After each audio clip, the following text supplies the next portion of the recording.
Hello, and welcome to the Autism Notebook professional video series. We want to welcome everyone today. We are filming from the annual Autism Society conference out of Pittsburgh, Pennsylvania. And with us right now, we have Stephen Shore. Stephen Shore is a self-advocate, professor, presenter, author, you name it, he's pretty much done it. So Stephen, I want to thank you so much for coming over today and being willing to offer your great advice and words of wisdom to our community. Oh, pleasure to be here. So can you start by just giving us a little background about you're an adult with autism? That's right. And have you always known that you had autism, or when did you figure that out? Or Well, after 18 months of typical development, I was struck with what I call the autism bomb, otherwise known as regressive autism. It took my parents a whole year to find a place for diagnosis. So at 2.5, my parents were told they had never seen a child who was so sick. And fortunately, they refuted the professional's recommendations for institutionalization.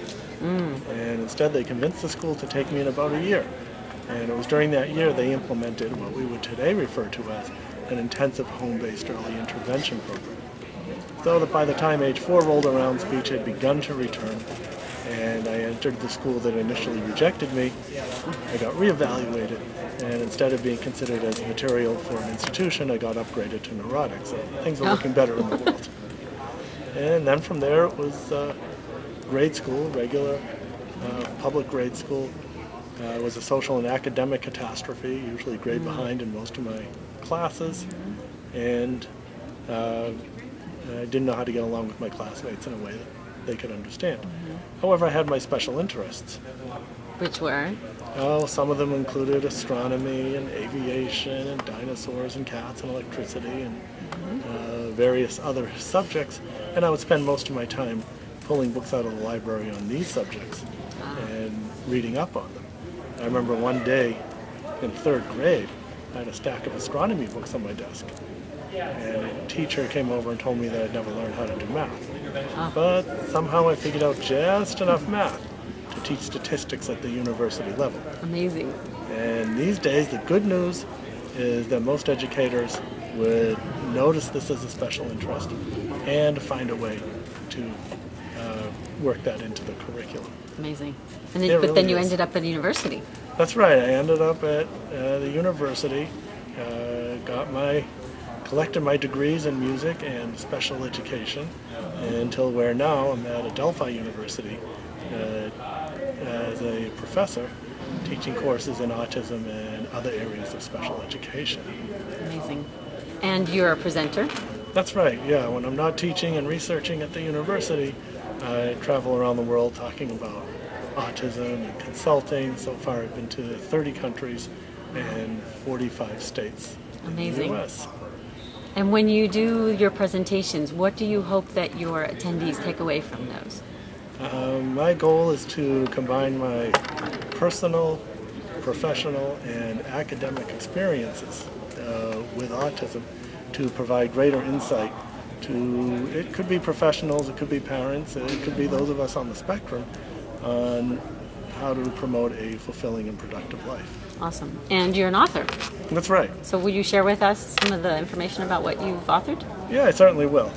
So my first book is my autobiography, which is right here, Beyond the Wall, Personal Experiences with Autism and Asperger's Syndrome. And my goal here is to use the autobiographical structure in which to talk about meeting the challenges of education, addressing sensory issues, giving music lessons to kids with autism, and also the all-important transition to adulthood and meeting the challenges of self-advocacy, continuing education, employment, relationships, and housing, where are we going to live. Okay. So that's this book. Great. The second book came out of my noticing that there was very little talk about self-advocacy Right. for those of us on the spectrum.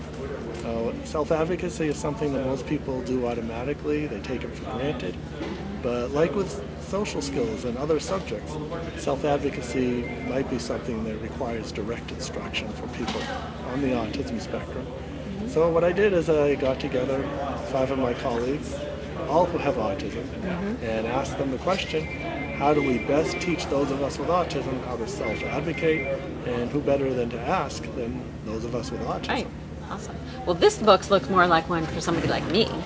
Oh yes, well the next book is, I guess just the best thing to say about this book is that I'm the dummy who wrote it, or co-wrote it anyways. And with this book the goal was, or is, to provide a good introduction to the many, many topics and issues that relate to autism. So in addition to providing this introduction, there are leads in terms of websites and books that a person can go to find additional information about whatever they're looking up. Excellent. And this? And the final publication is a DVD. And with this DVD, What does it mean to have autism and Asperger? Yeah, this final the wonders of editing. My final publications is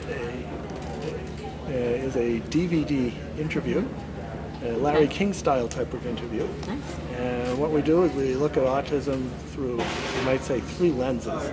I talk about what life is like on the autism spectrum. We have Robert Nassif, who's a father of an adult son with autism and does a lot of work with families and how they can address the challenges of autism and thrive with autism. And then we have Dr. Daniel Gottlieb, who is a psychiatrist or actually a psychologist, and has a grandson with autism. And the 3 of us compare and contrast our experiences of being on the autism spectrum. Awesome. Well, I want to thank you so much for taking your time out of your crazy week, I know, to be with us and to share the information that you have with us. We really appreciate your participation and for all that you do for the autism community. Oh, it's my pleasure to do so. Thank you. Thanks.